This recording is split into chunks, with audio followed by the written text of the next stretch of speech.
Ce soir, je ne suis pas venue seule, mais avec Bulle, ma coéquipière de thèse. Bulle est une bulle de CO2 et elle vit dans un lac, le lac Pavin. Un lac méromictique unique en France. Autrement dit, c'est comme si dans ce lac, nous avions deux lacs. La partie supérieure, où les eaux sont brassées. On y trouve des poissons, de la lumière, de l'oxygène, bref, la belle vie. Et la partie inférieure. Sans oxygène, elle est non brassée. Donc les eaux ne s'échangent jamais avec la surface. Et Bulle a trouvé son lieu de résidence. Et justement, en raison de l'isolation de ces eaux profondes, Bulle et ses copines sont de plus en plus nombreuses.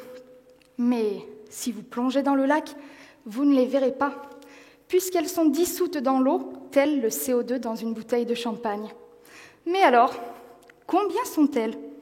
Et surtout, si un jour elles décident de remonter vers la surface, que se passera-t-il ? Et c'est là que ma thèse intervient. L'objectif est alors d'estimer, à l'aide de mesures faites sur le terrain, la quantité de CO2 contenue dans le lac, et en particulier la partie profonde, zone favorite de Bulle. Puis, avec différents programmes, de modéliser la dispersion du CO2 dans l'atmosphère et voir les impacts que cela engendre. Mais comment et pourquoi Bulle peut-elle remonter ? Reprenons la bouteille de champagne.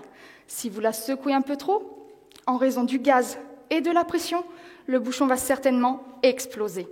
Il en est de même pour le lac. Si un changement vient perturber sa stabilité, Bulle remontera. En traversant des mètres d'eau, elle va se décomprimer, prendre du volume et la quantité libérée de CO2 peut être importante. Et bien que Bulle semble sympathique, on ne l'aime pas quand elle atteint la surface. Incolore, inodore et plus dense que l'air, selon la force du vent, Bulle se balade en suivant la topographie.